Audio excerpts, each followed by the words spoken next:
అందరికీ నమస్సులు. ఆ భగవంతుణ్ణి పూజించడానికి ఇప్పటి వరకు కొన్ని రకాల ఒత్తులే నేను చూశాను, కానీ ఇవి చూడండి. ఇది 365 రోజుల ఒత్తి.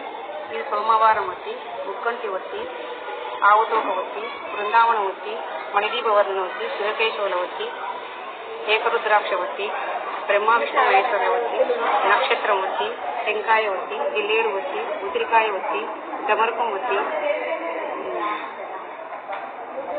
కలశం ఒత్తి, గుమ్మడికాయ ఒత్తి, బ్రహ్మ త్రిమూర్తుల ఒత్తి, అర్ధనారీశ్వరుల ఒత్తి, శ్రీ కుర్మ ఒత్తి, జిల్లేడు ఒత్తి, సత్యనారాయణ స్వామి ఒత్తి, ఒడ్డొత్తులు, లక్ష్మి ఒత్తి, ఉసిరికాయ ఒత్తి, జిల్లేడు ఒత్తి, బిల్వ ఒత్తి, తుమ్మి పువ్వు ఒత్తి, తులసి దళం ఒత్తి, గడక ఒత్తి.